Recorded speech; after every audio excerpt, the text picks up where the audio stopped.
بسم اللہ الرحمن الرحیم۔ السلام علیکم ویورز، مسلم امہ چینل میں میں آپ کو خوش آمدید کہتی ہوں۔ تو سب سے پہلے اس چینل کو سبسکرائب کر دیجئے۔ جی ویورز، والدین کے حقوق۔ ربنا اغفر لی ولی والدی وللمؤمنین یوم یقوم الحساب۔ اے ہمارے پروردگار، مجھے، میرے والدین کو اور ایمان والوں کو روز قیامت بخش دے۔ ویورز، شریعت کی روح سے ہر انسان پر 4 قسم کے حقوق عائد ہوتے ہیں۔ ایک خدا کے حقوق یعنی حقوق اللہ، دوسرے خود اس کے نفس اور جسم کے حقوق، تیسرے بندوں کے حقوق یعنی حقوق العباد، اور بندوں کے حقوق میں سب سے مقدم والدین کے حقوق ہیں۔ چوتھے، ان چیزوں کے حقوق جن کو خدا نے اس کے اختیار میں دیا ہے تاکہ وہ ان سے کام لے اور فائدہ اٹھائے۔ انہی 4 حقوق کو سمجھنا اور ٹھیک ٹھیک ادا کرنا ایک سچے مسلمان کا فرض ہے۔ شریعت ان تمام حقوق کو الگ الگ بیان کرتی ہے اور ان کو ادا کرنے کے لیے ایک ایسے طریقے مقرر کرتی ہے کہ ایک ساتھ سب حقوق ادا ہوں اور حتی الامکان کوئی حق تلفی نہ ہو جائے۔ قرآن پاک میں پارہ نمبر 15 آیت نمبر 22 سورہ بنی اسرائیل کی یہ آیت ہے۔ ارشاد باری تعالیٰ ہے وَقَضَىٰ رَبُّكَ أَلَّا تَعْبُدُوا إِلَّا إِيَّاهُ وَبِالْوَالِدَيْنِ إِحْسَانًا إِمَّا يَبْلُغَنَّ عِندَكَ الْكِبَرَ أَحَدُهُمَا أَوْ كِلَاهُمَا فَلَا تَقُل لَّهُمَا أُفٍّ وَلَا تَنْهَرْهُمَا وَقُل لَّهُمَا قَوْلًا كَرِيمًا۔ ترجمہ، اور تمہارے پروردگار نے ارشاد فرمایا ہے کہ اس کے سوا کسی کی عبادت نہ کرو اور ماں باپ کے ساتھ بھلائی کرتے رہو۔ اگر ان میں سے ایک یا دونوں تمہارے سامنے بڑھاپے کو پہنچ جائیں تو ان کو اف تک نہ کہنا اور نہ انہیں جھڑکنا اور ان سے بات ادب کے ساتھ کرنا۔ جی ویورز، یہاں قضا کا مطلب ہے کہ ہو جانا، یعنی جو اللہ تعالیٰ نے ارشاد فرمایا ہے کہ والدین کے ساتھ اچھا سلوک کیا جائے، ان سے بے ادبی نہیں کرنی چاہیے، تو ان کے ساتھ اس طرح سے کلام کرنا چاہیے، اس طرح سے بات کرنی چاہیے کہ ان کو کسی قسم کی تکلیف نہ ہو، کوئی ان کو دکھ نہ پہنچے۔ قرآن پاک کی سورہ لقمان میں بھی ارشاد ہے، ارشاد باری تعالیٰ ہے انشکر لی ولی والدیک الی المصیر، میرا شکر کر اور اپنے ماں باپ کا بھی احسان مند رہ اور میری ہی طرف تجھے لوٹ کر جانا ہے۔ ماں باپ کے لیے دعائیں کرتے رہنا چاہیے، ان کے انتقال کے بعد بھی ماں باپ کے لیے دعائیں کرتے رہنا چاہیے، خصوصاً ان کے بڑھاپے کے زمانے میں ان کا پورا ادب کرنا، کوئی بری بات زبان سے نہ نکلنا، یہاں تک کہ ان کے سامنے ہوں بھی نہ کرنا، یعنی اف تک نہ کہنا، نہ کوئی ایسا کام کرنا جو انہیں برا معلوم ہو، اپنے ہاتھ ان کی طرف بے ادبی سے نہ بڑھانا بلکہ ادب، عزت اور احترام کے ساتھ ان سے بات چیت کرنا۔ ان کے بڑھاپے میں، ان کے انتقال کے بعد بھی دعائیں کرتے رہنا چاہیے، خصوصاً دعا کہ اے اللہ ان پر رحم کر جیسے رحم سے انہوں نے میرے بچپن کے زمانے میں میری پرورش کی۔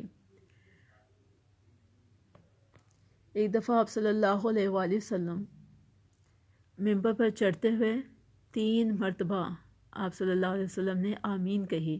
جب آپ صلی اللہ علیہ وآلہ وسلم سے وجہ دریافت کی گئی تو آپ صلی اللہ علیہ وآلہ وسلم نے فرمایا میرے پاس جبرائیل علیہ السلام آئے اور کہا اے نبی صلی اللہ علیہ وآلہ وسلم، اس شخص کی ناک خواہ کا آلود ہو جس کے پاس تیرا ذکر ہو اور اس نے تجھ پر درود بھی نہ پڑھا، کہیے آمین۔ چنانچہ میں نے کہا آمین۔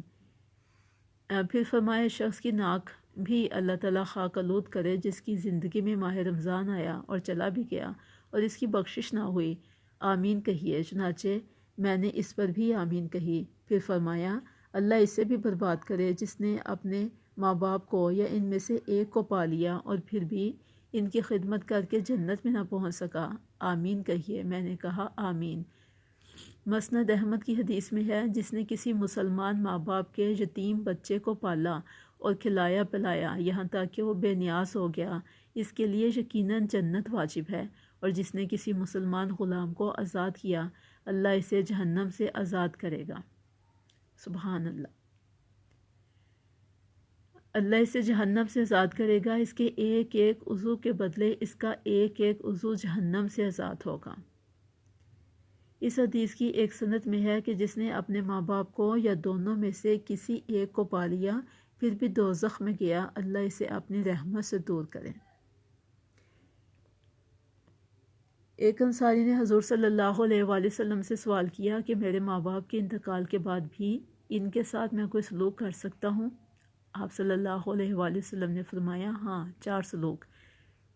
نمبر 1، ان کے جنازے کی نماز۔ نمبر 2، ان کے لیے دعا و استغفار۔ نمبر 3، ان کے وعدوں کو پورا کرنا۔ نمبر 4، ان کے دوستوں کی عزت کرنا اور وہ صلہ رحمی جو صرف ان کی وجہ سے ہو۔ یہ ہے وہ سلوک جو ان کی موت کے بعد بھی ہو تو ان کے ساتھ کر سکتا ہے۔ ایک شخص نے آ کر حضور صلی اللہ علیہ وآلہ وسلم سے کہا، یا رسول اللہ صلی اللہ علیہ وآلہ وسلم، میں جہاد کی ارادے سے آپ صلی اللہ علیہ وآلہ وسلم کی خدمت میں خوشخبری لے کر آیا ہوں۔ آپ صلی اللہ علیہ وآلہ وسلم نے فرمایا تیری ماں ہے؟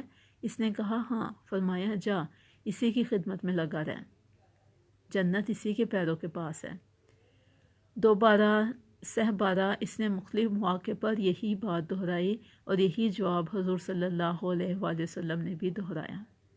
ماشاءاللہ، یعنی ماں باپ کی خدمت کرنا اس کے مترادف ہے جیسے کہ آپ نے جہاد میں حصہ لیا ہو۔ فرماتے ہیں اللہ تمہیں تمہارے باپوں کی نسبت وصیت فرماتا ہے، اللہ تمہیں تمہاری ماں کی نسبت وصیت فرماتا ہے۔ پچھلے جملے کو 3 بار فرمایا، اللہ تمہیں تمہارے قرابت داروں کی بابت وصیت کرتا ہے۔ پچھلے جملے کو یعنی ماؤں کی نسبت وصیت فرماتا ہے، اللہ تمہیں تمہاری ماؤں کی نسبت وصیت فرماتا ہے، یعنی انسان پر سب سے زیادہ حق اس کی ماں کا ہے۔ ایک دفعہ نبی پاک صلی اللہ علیہ وآلہ وسلم کے پاس ایک شخص حاضر ہوا اور عرض کی کہ اے اللہ کے رسول، مجھ پر سب سے زیادہ حق کس کا ہے؟ تو آپ صلی اللہ علیہ وآلہ وسلم نے فرمایا تیری ماں کا۔ اس نے پھر پوچھا کہ اس کے بعد؟ تو آپ صلی اللہ علیہ وآلہ وسلم نے پھر فرمایا تیری ماں کا۔ اس نے تیسری بار پوچھا کہ اس کے بعد میرے حسن سلوک کا سب سے زیادہ حقدار کون ہے؟ تو آپ صلی اللہ علیہ وآلہ وسلم نے پھر فرمایا تیری ماں۔ جب اس شخص نے چوتھی دفعہ پوچھا کہ میرے حسن سلوک کا اس کے بعد کون حقدار ہے؟ تو آپ صلی اللہ علیہ وآلہ وسلم نے فرمایا تیرا باپ، یعنی ماں کا حق باپ سے 3 گنا زیادہ ہے۔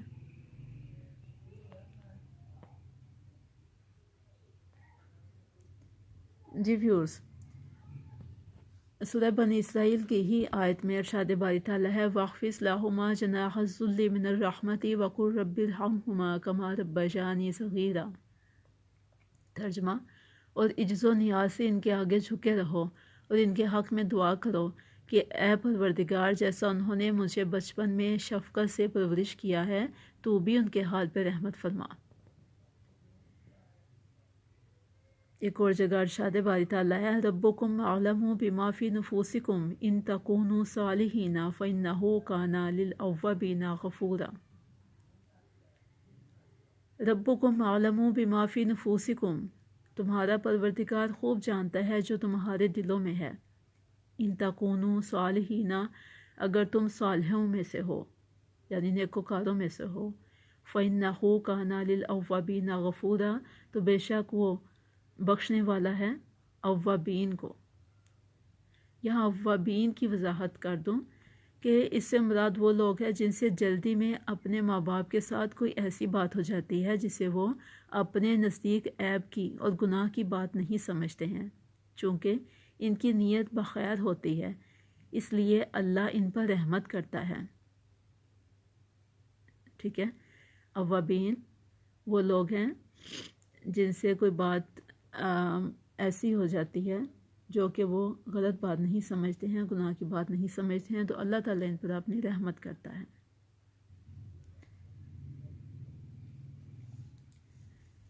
سورہ نساء میں ارشاد باری تعالیٰ ہے آیت نمبر 36 وَاعْبُدُوا اللَّهَ وَلَا تُشْرِكُوا بِهِ شَيْئًا وَبِالْوَالِدَيْنِ إِحْسَانًا، اور اللہ کی عبادت کرو اور اس کے ساتھ کسی کو شریک نہ ٹھہراؤ، اور ماں باپ کے ساتھ احسان کرو۔ یعنی اللہ تعالیٰ نے اپنی عبادت کرنے کا حکم دیا، اپنی عبادت کے لیے فرمایا، لیکن اس کے ساتھ کسی کو شریک نہ ٹھہراؤ، لیکن اپنے ماں باپ کے ساتھ احسان کرو۔ ایک جگہ پہ آپ صلی اللہ علیہ وآلہ وسلم نے فرمایا، جب بیٹا ماں باپ کو محبت سے دیکھتا ہے تو اسے ایک حج کا ثواب ملتا ہے۔ سبحان اللہ، یعنی ماں باپ کی طرف محبت سے دیکھنا ہی حج کے ثواب کے مترادف ہے۔ ایک دفعہ آپ صلی اللہ علیہ وآلہ وسلم سے پوچھا گیا قیامت کب آئے گی؟ تو آپ صلی اللہ علیہ وآلہ وسلم نے فرمایا، جب اولادیں ماں باپ کو رسوا کریں گی قیامت تب آئے گی۔ استغفر اللہ۔ آپ صلی اللہ علیہ وآلہ وسلم نے مزید فرمایا، جس نے ماں باپ کو ستایا اس پر اللہ کی لعنت، فرشتوں کی لعنت، زمین و آسمان کی لعنت، اس کی نہ نماز قبول، نہ روزہ قبول، نہ حج اور زکوٰۃ قبول۔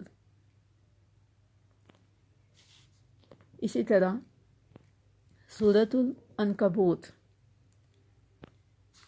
ارشاد باری تعالیٰ ہے، وَوَصَّيْنَا الْإِنسَانَ بِوَالِدَيْهِ حُسْنًا، اور ہم نے انسان کو اس کے والدین کے بارے میں حسن سلوک کی تاکید فرمائی۔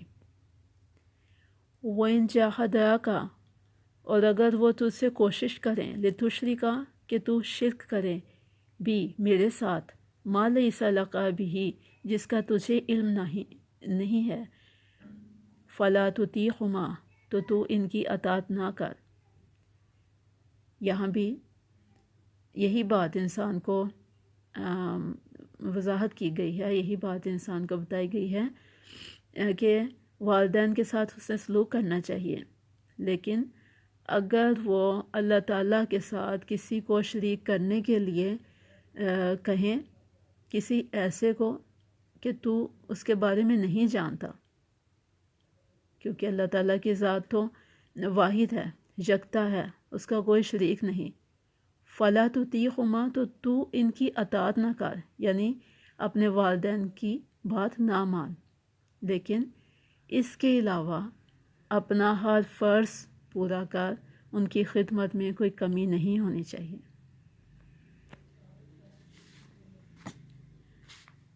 اور اس کے بعد ایک اور بات آپ کو بتاتی چلوں ویورز، کے والدین کی خدمت کرنے والا جنت میں نبیوں کے ساتھ جائے گا۔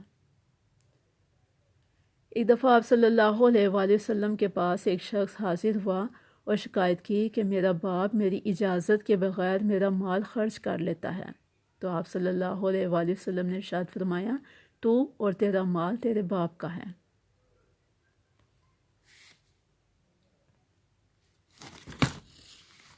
ایک دفعہ آپ صلی اللہ علیہ وآلہ وسلم سے کسی نے دریافت فرمایا سب سے افضل عمل کے بارے میں، کہ اللہ کی راہ میں خرچ کرنے سے بھی زیادہ افضل عمل کون سا ہے؟ تو آپ صلی اللہ علیہ وآلہ وسلم نے فرمایا کہ جب بیٹا اپنی کمائی والدین پر خرچ کرتا ہے، وہ عمل اللہ کی راہ میں خرچ کرنے سے زیادہ افضل ہے۔ جی ویورز،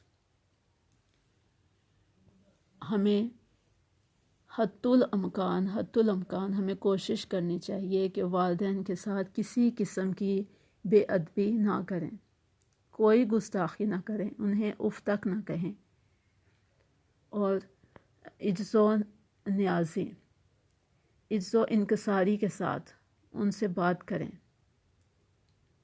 ان کا دل نہ دکھائیں۔ اگر والدین ہمارے پاس ماں باپ دونوں موجود ہیں یا دونوں میں سے کوئی ایک موجود ہے تو ان کی خدمت میں کوئی کمی نہ رکھیں۔ اللہ تعالیٰ ہمیں اپنے والدین کی خدمت کرنے کی توفیق عطا فرمائے، آمین ثم آمین۔ بہت شکریہ، دعا میں یاد رکھیے گا، پھر کسی نئی ویڈیو کے ساتھ آپ کے سامنے حاضر ہوں گے۔ اللہ حافظ۔